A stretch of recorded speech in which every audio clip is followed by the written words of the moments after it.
स्वागत है इस एक्सप्लेनर में, जहां हम एक ऐसी एपिक जर्नी पर निकलने वाले हैं जिसने आगे चलकर पूरे इतिहास की दिशा ही बदल दी। कर्तव्य, दिव्य अस्त्र, पुराने श्राप और एक ऐसा स्वयंवर जिसके बारे में हम सब ने सुना जरूर है, पर राम की ये ऐतिहासिक यात्रा राजकुमारी सीता के स्वयंवर तक आखिर पहुंचती कैसे है? चलिए इस डीप डाइव में मिलकर समझते हैं। तो कहानी की शुरुआत वहां से करते हैं जहां श्री राम ने भयानक राक्षसी ताड़का का वध किया था। महर्षि विश्वामित्र राम से कहते हैं कि तीनों लोकों में तुम्हारे सिवा कोई भी ताड़का को नहीं मार सकता था। अब ये सिर्फ कोई तारीफ नहीं थी, बल्कि इस बात का एक बहुत बड़ा प्रूफ था कि राम का जन्म सिर्फ अयोध्या के राजकुमार बनकर रहने के लिए नहीं, बल्कि पूरी दुनिया के कल्याण के लिए हुआ है। अब आगे बढ़ते हैं अपने पहले हिस्से की तरफ, दिव्यास्त्र और धर्म के नियम। आश्रम को पूरी तरह सुरक्षित करने के बाद विश्वामित्र जी एक बहुत ही बड़ा फैसला लेते हैं। उन्होंने अपनी कड़ी तपस्या और साधना से जो अलौकिक शक्तियां हासिल की थी, अब वक्त आ गया था उन्हें राम को सौंपने का। अब यहां जो सबसे ज्यादा हैरान करने वाली बात है ना, वो है इन अस्त्रों की वैरायटी। स्रोत बताते हैं कि इनमें से कुछ शक्तियां बिल्कुल आध्यात्मिक थीं, तो कुछ पूरी तरह से एडवांस्ड साइंटिफिक प्रिंसिपल्स पर बेस्ड थीं। जरा सोचिए, एंशिएंट टाइम्स में एटॉमिक एनर्जी वाले वेपन्स, कुछ अस्त्र तो ऐसे थे जो सिर्फ दिमाग से संचालित होते थे, और कुछ स्पेसिफिक मंत्रों से। ब्रह्मास्त्र या नारायण अस्त्र को ही ले लीजिए, जिनके फलक पर साक्षात दिव्य शक्तियां मौजूद होती थीं। ये उस दौर के एडवांस्ड नॉलेज का एक बहुत ही कमाल का चित्र पेश करता है। पर जैसा कि हम जानते हैं, बड़ी शक्ति अपने साथ उतनी ही बड़ी जिम्मेदारी भी लाती है। इसलिए विश्वामित्र जी राम से शक्ति के नियम की एक कड़ी प्रतिज्ञा लेते हैं। उनका कहना बिल्कुल साफ था, इन अस्त्रों का इस्तेमाल कभी भी ईगो सेटिस्फाई करने या किसी निर्दोष को चोट पहुंचाने के लिए नहीं होगा। इनका एक ही मकसद है, पाप और अन्याय को खत्म करना।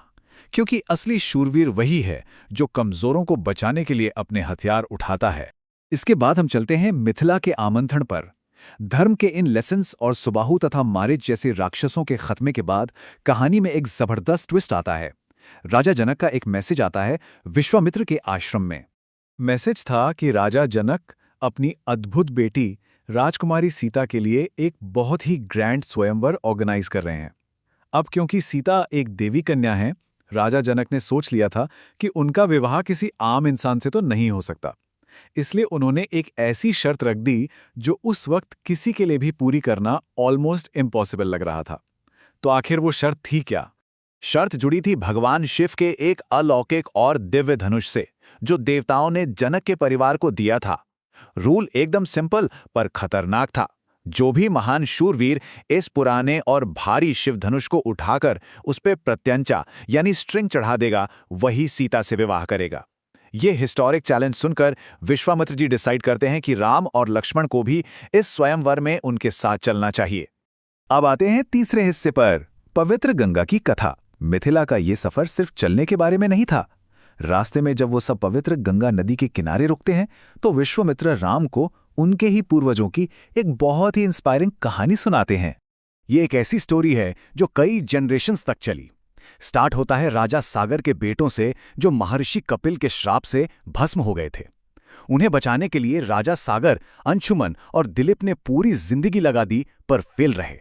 फिर आए महाराज भागीरथ। उन्होंने ऐसी घोर तपस्या की कि ब्रह्मा जी को आना ही पड़ा। और जब गंगा स्वर्ग से बहुत तेज स्पीड से धरती की तरफ आई, तो धरती को तबाह होने से बचाने के लिए भगवान शिव ने उन्हें अपनी जटाओं में रोक लिया। ये एक परफेक्ट एग्जाम्पल है कि कैसे लगातार कोशिश करने से इम्पॉसिबल भी पॉसिबल हो जाता है। और इसी कठिन तपस्या की वजह से गंगा धरती पर आए और सबका कल्याण किया। उन्हें त्रिपथगामिनी कहा गया, क्योंकि वो स्वर्ग, पृथ्वी और पाताल तीनों लोकों को पवित्र करती हैं। और क्योंकि भगीरथ का डेडिकेशन उन्हें यहां लाया था, इसलिए हम उन्हें भगीरथी भी कहते हैं। इस डीप स्टोरी के बाद हम पहुंचते हैं अगले पड़ाव पर, अहिल्या का उद्धार। सफर आगे बढ़ता है और वो लोग एक अजीब से सूखे और उजाड़ आश्रम में आते हैं। वहां सिर्फ एक अकेला तुलसी का पौधा हरा भरा बचा था। ये जगह अहिल्या की एक बहुत ही डार्क और ट्रैजिक कहानी अपने अंदर समेटे हुए थी। ये दुख भरी कहानी छल और गुस्से की है। देवताओं के राजा इंद्र ने भेष बदलकर अहिल्या के हस्बैंड महर्षि गौतम का रूप लिया और अहिल्या को धोखा दिया। जब गौतम मुनि को इस धोखे का पता चला, तो उन्होंने गुस्से में आकर न सिर्फ इंद्र को बल्कि अहिल्या को भी पत्थर बन जाने का श्राप दे दिया। और तब से सैकड़ों सालों से अहिल्या एक शिला के रूप में वहां पड़ी अपने उद्धारकर्ता का वेट कर रही थी।